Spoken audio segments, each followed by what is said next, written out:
चलिए फ्रेंड्स, अपनी ज्योग्राफी की लेक्चर सीरीज के अंदर हम अपने सेकंड लेक्चर को स्टार्ट करने जा रहे हैं। इस लेक्चर के अंदर हम सोलर सिस्टम के रिगार्डिंग जो कुछ फैक्ट्स हैं उनको डिस्कस करेंगे। ये जो चैप्टर है आपका सोलर सिस्टम, इसमें फैक्ट से रिलेटेड काफ़ी क्वेश्चन प्रीवियसली पूछे गए हैं, सो हम उन पर ज़्यादा फोकस करेंगे। सो स्टार्ट करते हैं।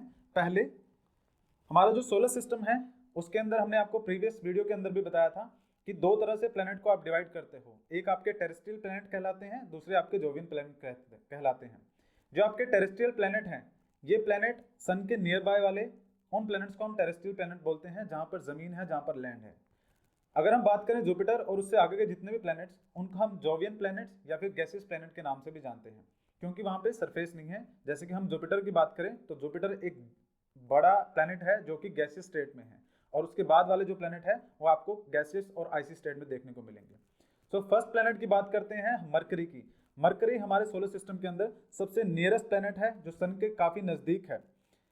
मरकरी का जो रेवोल्यूशन का पीरियड है, रेवोल्यूशन और रोटेशन दो चीज़ें होती हैं। रेवोल्यूशन जब आप किसी भी एक ऑब्जेक्ट के अराउंड रिवॉल्व करते हैं, एग्जाम्पल के तौर पे जैसे कि अर्थ का रेवोल्यूशन का जो पीरियड है वो लगभग 365 डेज का है, जो हमारा ईयर होता है, क्योंकि जो अर्थ है वो सन के अराउंड रिवॉल्व कर रही होती है, उसको रेवोल्यूशन बोलते हैं। और अर्थ का जो रोटेशन का पीरियड है वो 24 डेज का है।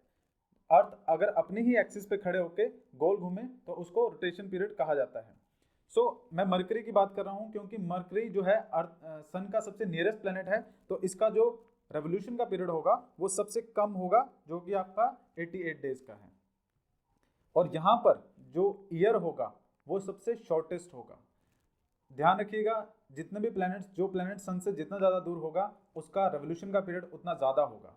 सो मरकरी क्योंकि सबसे नियरेस्ट है तो उसका रेवोल्यूशन का पीरियड सबसे कम होगा। बात करें मरकरी के एटमॉस्फेयर के बारे में, तो मरकरी का जो एटमॉस्फेयर है वो mainly compose of the oxygen, sodium, hydrogen and helium and potassium. ये सब चीज़ें जो मरकरी के एटमॉस्फेयर में पाई जाती हैं। और एक और फैक्ट मरकरी के रिगार्डिंग ये है कि मरकरी का कोई मून नहीं है। मून मतलब मरकरी की कोई नेचुरल सैटेलाइट नहीं है। जैसे अर्थ का जो एक नेचुरल सैटेलाइट है जिसका नाम मून है, उसी तरह से मरकरी की कोई भी सैटेलाइट नहीं है। नेक्स्ट मूव करते हैं तो बात करते हैं सेकंड प्लेनेट की, जो कि हमारा वीनस है। वीनस सेकंड नंबर पर आता है सन से डिस्टेंस के मामले में, और अर्थ से डिस्टेंस के मामले में ये सबसे क्लोजेस्ट प्लेनेट है। वीनस की खास बात क्या है कि इसको अर्थ के ट्विन के नाम से भी जाना जाता है, क्योंकि इसका जो साइज है और डेंसिटी है वो ऑलमोस्ट अर्थ के जैसी है, इसलिए इसे अर्थ का ट्विन भी कहा जाता है। वीनस के बारे में एक और फैक्ट ये है कि वीनस को इवनिंग और मॉर्निंग स्टार के नाम से भी जाना जाता है, क्योंकि रात के स्काई में, मतलब नाइट स्काई में अगर आप देखेंगे तो वीनस आपको सबसे ज़्यादा ब्राइट नज़र आएगा प्लैनेट्स की अगर हम बात करें। ऐसा इसलिए होता है क्योंकि वीनस का जो एटमॉस्फेयर है वो मैक्सिमम लाइट को रिफ्लेक्ट करता है। बात करें वीनस के एटमॉस्फेयर के बारे में, तो वीनस का एटमॉस्फेयर है जो है काफ़ी थिक है। ये सराउंडेड बाय कार्बन डाइऑक्साइड और सल्फ्यूरिक एसिड से है। कार्बन डाइऑक्साइड जिस तरह से अर्थ के ऊपर ग्रीन हाउस इफेक्ट होता है, उसी तरह से वीनस जो प्लैनेट है उसके चारों तरफ ये carbon dioxide green house effect का काम करती है। एग्जाम्पल के तौर पे जो आपके ग्रीन हाउस होते हैं उनमें ग्रीन एक आपका रूफ बनाया जाता है ताकि जो सनलाइट है उसके अंदर आए लेकिन बाहर ना निकल पाए। इसलिए वो जो ग्रीन हाउस होता है उसके अंदर टेम्परेचर काफ़ी ज़्यादा होता है। सेम उसी तरह से आप वीनस का एग्जाम्पल भी ले सकते हैं, क्योंकि वीनस का जो एटमॉस्फेयर है काफ़ी थिक है, तो उस वजह से जो सोलर रेडिएशंस होती हैं काफ़ी मुश्किल अंदर आ पाती हैं, वीनस के एटमॉस्फेयर को पेनिट्रेट कर पाती हैं, लेकिन अगर वो अंदर आ जाए तो वो बाहर नहीं निकल पाती हैं। इस वजह से वीनस का जो एटमॉस्फेयर है वो बहुत ज़्यादा हॉट है। यहीं से आपका एक क्वेश्चन भी निकल के आता है। क्वेश्चन है कि हमारे सोलर सिस्टम में सबसे ज़्यादा हॉटेस्ट प्लैनेट कौन सा है। तो याद रखिएगा, क्योंकि मरकरी सबसे नियर बाय है तो देखा जाए तो मरकरी सबसे ज़्यादा हॉटेस्ट प्लैनेट होना चाहिए, बट ऐसा नहीं है, क्योंकि जो हमारा वीनस है उसका एटमॉस्फेयर काफ़ी ज़्यादा मोटा है, काफ़ी ज़्यादा थिक है। इस वजह से वीनस का जो टेम्परेचर है वो सबसे ज़्यादा है। अगर हम वीनस के टेम्परेचर की बात करें तो वीनस का जो टेम्परेचर है लगभग 475 डिग्री सेल्सियस है। आप इमेजिन कर सकते हैं कि वीनस का टेम्परेचर कितना ज़्यादा होगा। नेक्स्ट मूव करते हैं हम अपनी नेक्स्ट स्लाइड पे। तो वीनस जो है उसके बारे में एक और फैक्ट ये है कि वीनस जो है अपनी एक्सिस पे बैकवर्ड रोटेट करता है। बैकवर्ड रोटेट करने का मतलब ये है, जितने भी हमारे प्लैनेट्स हैं वो सब अपनी एक्सिस में from east to west rotate करते हैं।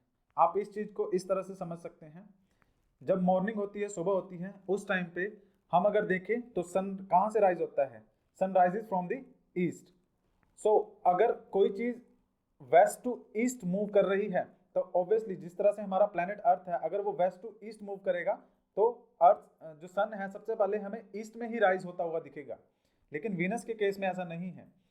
वीनस के केस में क्या है, वहां पर अगर सन राइज होगा तो वो ईस्ट में ना होकर वेस्ट की तरफ राइज करेगा। तो ये चीज हमें क्या एक्सप्लेन करती है कि जो वीनस है वो बैकवर्ड रोटेट करता है।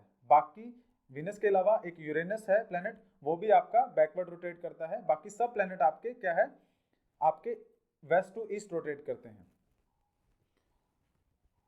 नेक्स्ट बात करते हैं, वीनस जो है उसकी रोटेशन कितनी स्लो है, कि वीनस के अंदर जो एक डे होगा हमारी अर्थ पे, जो एक डे 24 आवर्स का होता है, वीनस प्लैनेट पर वही डे जो आपका है 243 डेज का होता है।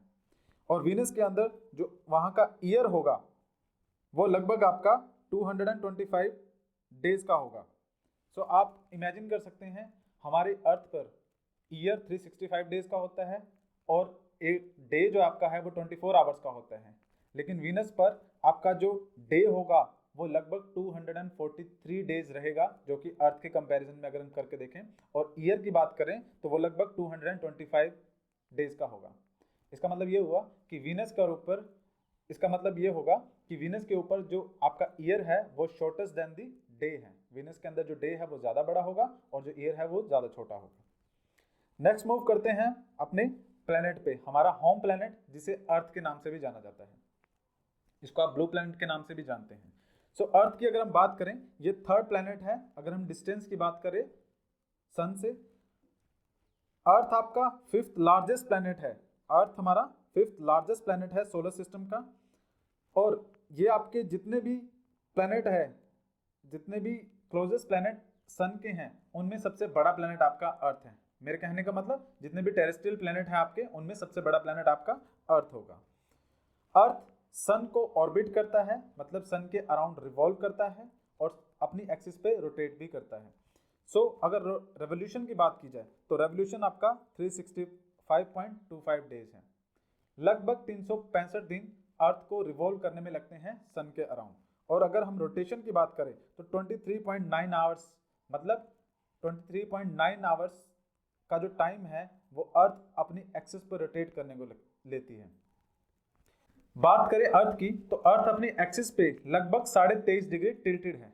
एग्जाम्पल के लिए, अगर कोई भी सरफेस है उसके ऊपर, जैसे कि अगर आप अर्थ के ऊपर चल रहे हो तो आप एकदम 90 डिग्री का एंगल बनाते हो, तो उसी तरह से अगर कोई जो बॉल है उसको मैं सरफेस पे रखूं, फॉर एग्जांपल ये सरफेस है, इसके ऊपर अगर मैं बॉल को रखूं तो ये बॉल जो है 90 डिग्री का एंगल बनाएगी। अर्थ के साथ भी ऐसा ही होना चाहिए था, लेकिन ऐसा ना होकर अर्थ में क्या है कि अर्थ अपनी एक्सिस पे 23.5 टिल्टेड है। ये जो एंगल है ये 66.5 का बनता है प्लेन से, बट अगर हम 90 डिग्री से मेजर करके देखें तो ये जो डिफरेंस आ रहा है बीच में, ये डिफरेंस आपका 23.5 डिग्री का होगा। तो हम यहाँ से एक क्वेश्चन आपका बनता है कि अर्थ अपनी एक्सिस पे कितना डिग्री टिल्टेड है। तो 23.5 डिग्री जो आपकी अर्थ है वो अपनी एक्सिस पे टिल्टेड है। नेक्स्ट हम मूव करते हैं, अर्थ प्लैनेट का एक सिंगल मून है, मतलब कि एक नेचुरल सैटेलाइट है जिसे हम मून के नाम से जानते हैं। जो मून का जो डिस्टेंस है वो अर्थ से लगभग आपका 3,84,400 किलोमीटर, 3,84,400 किलोमीटर जो मून है उसका अर्थ से डिस्टेंस है। नेक्स्ट मूव करें, मार्स के बारे में अगर हम बात करें तो मार्स क्या है, मार्स को रेड प्लैनेट के नाम से भी जाना जाता है। Mars was named after ancient Romans for their god of war because of its reddish colour. Reddish colour blood को रिप्रेजेंट करता है। तो ये जो नाम है मार्स का वो रोमन गॉड से लिया गया है जो कि वॉर के गॉड थे।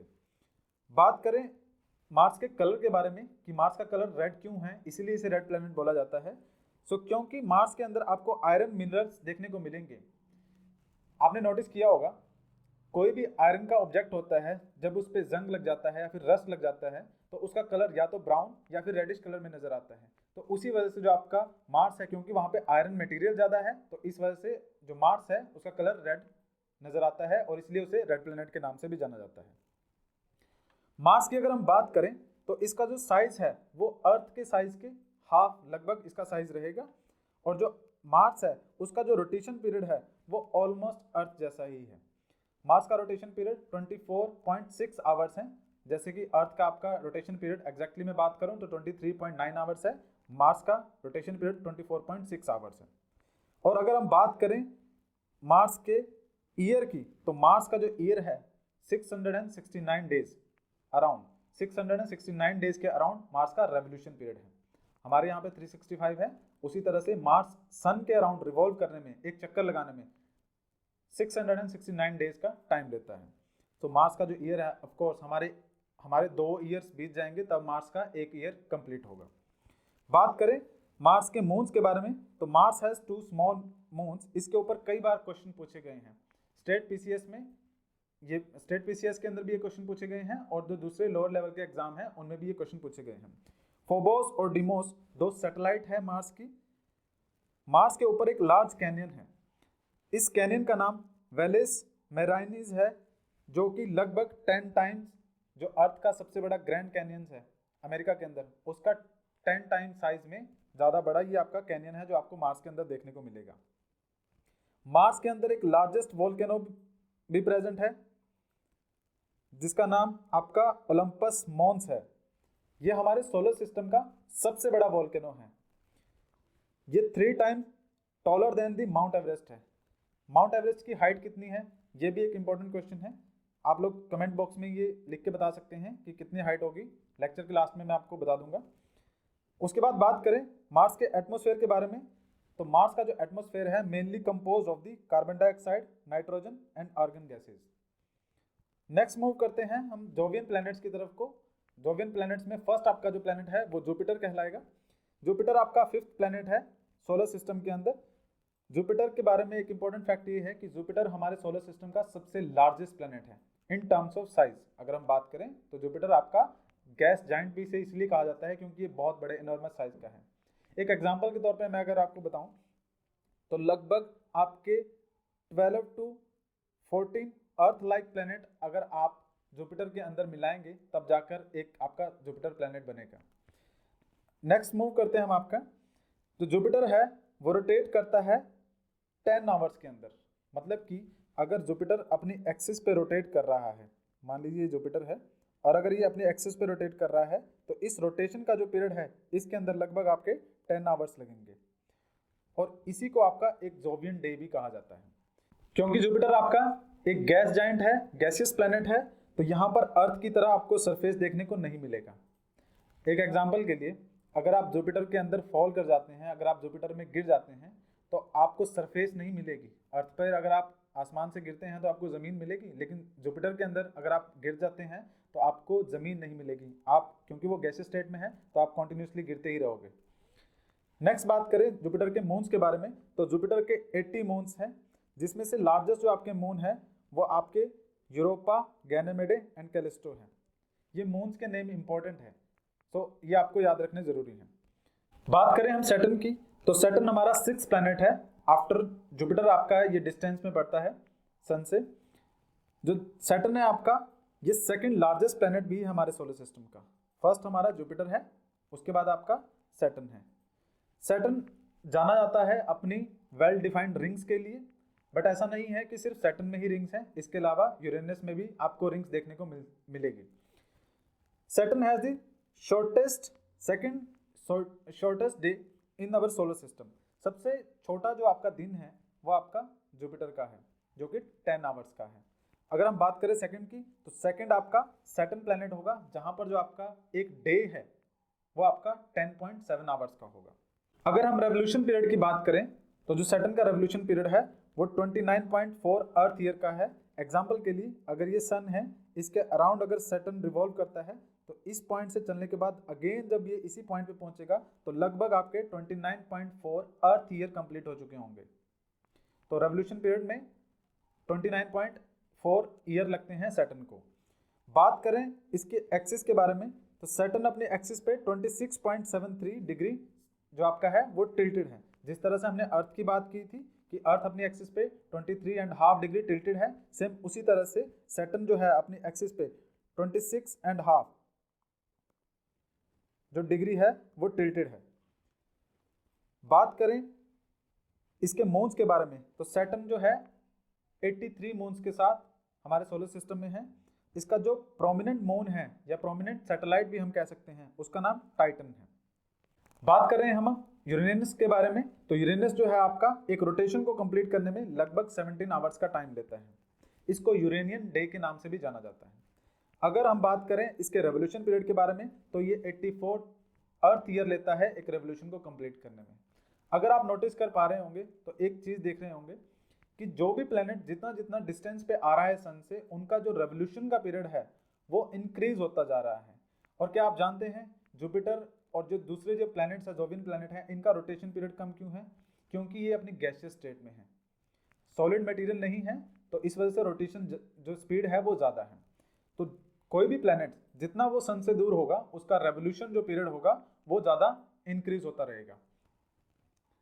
बात करें यूरेनस की रोटेशन की डायरेक्शन के बारे में तो मैंने आपको इसी लेक्चर में पहले बताया कि वीनस और यूरेनस आपके दो प्लैनेट ऐसे हैं जो अपोजिट डायरेक्शन में रोटेट करते हैं। They move from east to west direction. इसका मतलब वीनस में और यूरेनस में दोनों प्लैनेट में क्या होगा, जो सन होगा आपका वो वेस्ट से राइज करेगा और ईस्ट में सेट करेगा। अगर बात करें यूरेनस के डिस्कवरी के बारे में तो यूरेनस जो है 1781 में by the astronomer William Herschel उनके द्वारा डिस्कवर किया गया था टेलीस्कोप की हेल्प से। यूरेनस के 27 नॉन मून है, नेचुरल सैटेलाइट्स हैं, जिसके अंदर एरियल, बेलिंडा एंड ब्लांका ये आपके प्रोमिनेंट मून्स हैं। बात करें यूरेनस की रिंग्स के बारे में तो Uranus is one of the two ice Giants. ये टू आइस जाइंट कौन सा है? एक आपका यूरेनस हो जाएगा, दूसरा आपका नेपच्यून हो जाएगा। मोस्टली जो 80% प्लैनेट की फॉर्मेशन है वो आपको आइसी फॉर्म में देखने को मिलेगी। इसका रीजन ये है क्योंकि ये सन से बहुत ज़्यादा दूर है, इस वजह से जो सन रेज हैं वो कम पहुंचती है, उनकी इंटेंसिटी कम होती है। तो जितना भी मटेरियल होगा इन प्लैनेट्स में वो आपको आइसी स्टेट में देखने को मिलेगा। यहाँ पर आपका जो यूरेनस है उसमें जो मटेरियल मेनली कंपोज्ड, यूरेनस जो आपका प्लैनेट है वो मीथेन और अमोनिया से कंपोज है।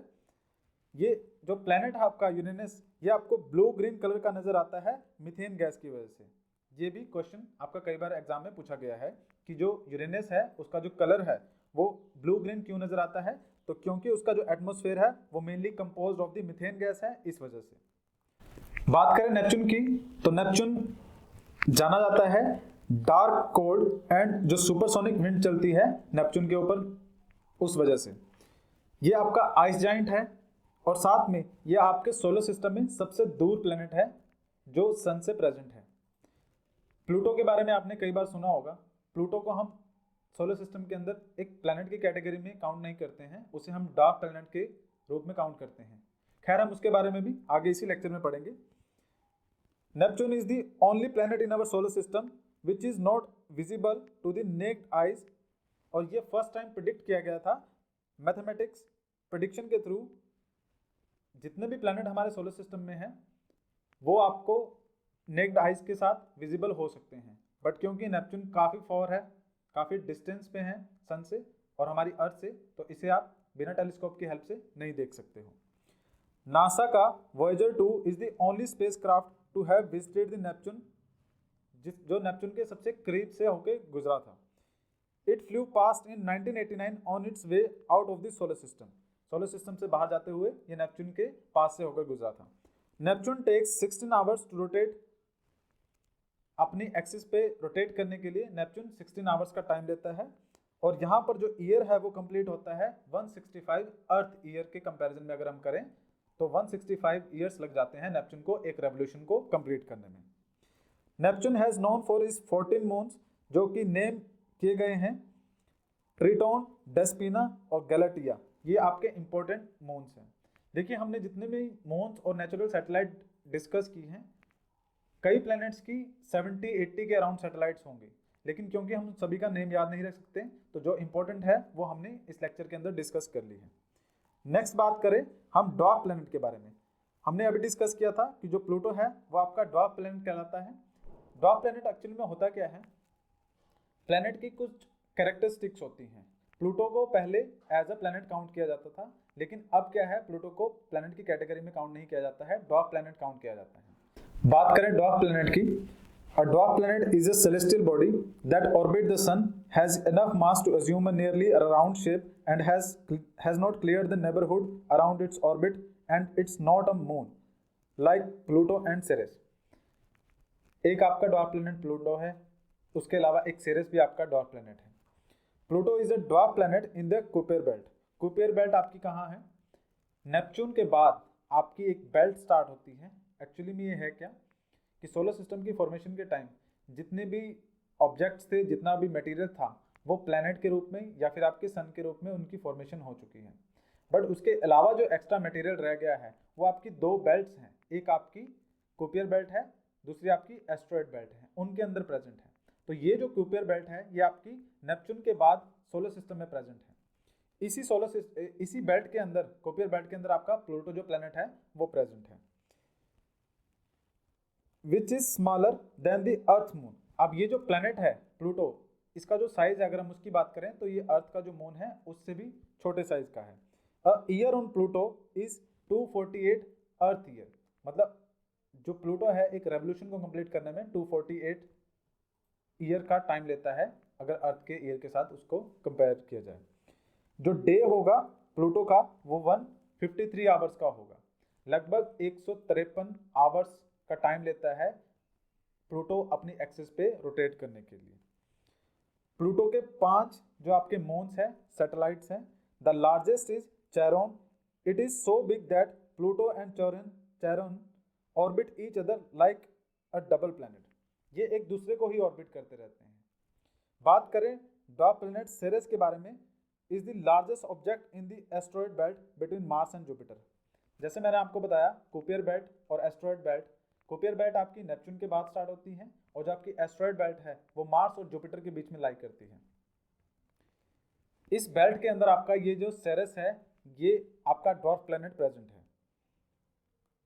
बात करें अदर एस्ट्रोनॉमिकल ऑब्जेक्ट्स के बारे में, तो मेटेरॉइड्स, इनके बारे में आपने कई बार सुना होगा। ये एक्चुअली में क्या है, पत्थर होते हैं, रॉक्स होती हैं जो हमारे स्पेस के अंदर प्रेजेंट है। ये जो मेटेरॉइड्स हैं जब ये किसी भी प्लैनेट या फिर अर्थ की अगर हम बात करें, अर्थ के एटमॉस्फेयर के अंदर एंटर करेंगे तो उस टाइम ये अर्थ के डिफरेंट लेयर से एंटर करते हुए इनमें आग लग जाती है, क्योंकि अर्थ का एटमॉस्फेयर क्या है, गर्म है। सो जब ये इतनी इंटेंसिटी और इतनी स्पीड के साथ अर्थ के एटमॉस्फेयर में एंटर कर रहे होते हैं तो इनमें आग लग जाती है। जब ये आग लगते हुए मेटेरॉइड्स अर्थ के एटमॉस्फेयर से अंदर एंटर कर रहे होते हैं तो कई बार दिन में आपको ये दिखाई नहीं देंगे क्योंकि सनलाइट काफ़ी तेज होती है, बट रात के टाइम पे आपको नजर आएंगे। तो इन्हीं मेटेरॉइड्स को जब ये शूट कर रहे होते हैं, अर्थ एटमॉस्फेयर के अंदर आ रहे होते हैं, तब हमें ये विजिबल होते हैं नाइट स्काई में। तो इन्हीं को हम शूटिंग स्टार के नाम से भी जानते हैं, जिन्हें हमें टूटता हुआ तारा कहते हैं। अब जब ये अर्थ के एटमॉस्फेयर के अंदर एंटर कर जाते हैं तो इनको मेटेओर्स के नाम से जाना जाता है।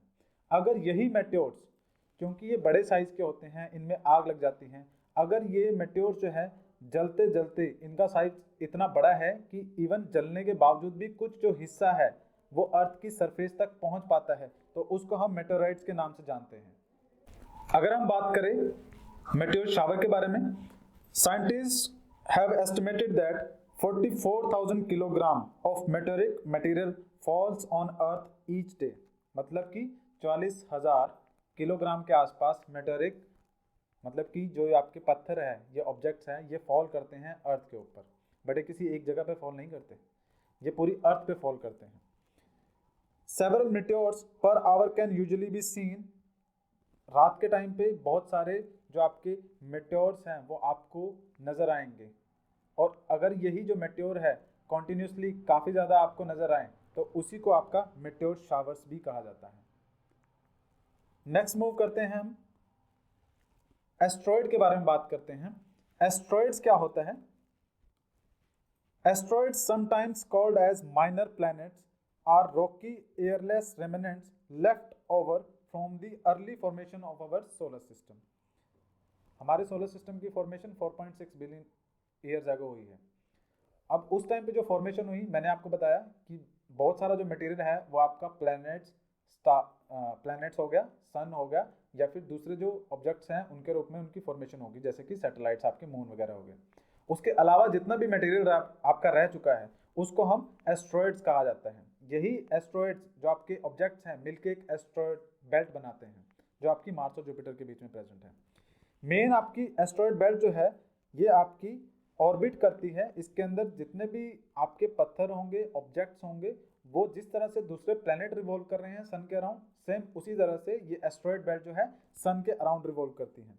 अगर मैं बात करूं, ये आपका मार्स है, ये आपका जुपिटर है और यहाँ पे बीच में आपका जो क्या है एक एस्ट्रॉइड बेल्ट प्रेजेंट है। अब क्योंकि हमारे सारे प्लेनेट जो हैं सन के अराउंड ही रिवॉल्व कर रहे हैं, तो उसी तरह से जो आपकी एस्ट्रॉइड बेल्ट है ये भी सन के अराउंड ही रिवॉल्व कर रही है।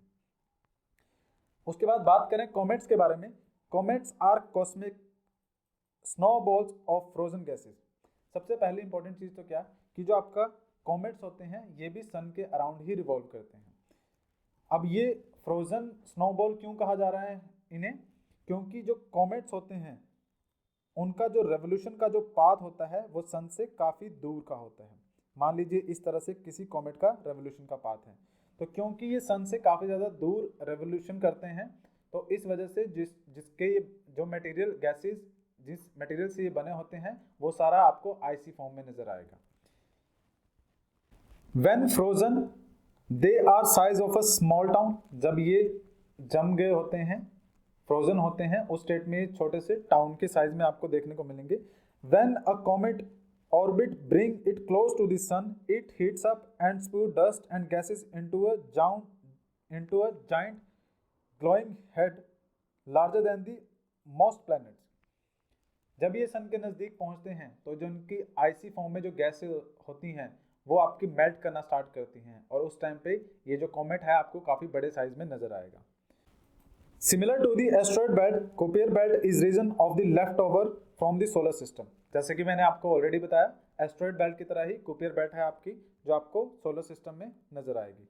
अगर हम इमेज से समझना चाहें तो ये आपका सेंटर में, अगर हम इमेज से समझना चाहें तो ये सेंटर में आपका सन है जिसके अराउंड आपकी कुपियर बेल्ट आपको नजर आएगी।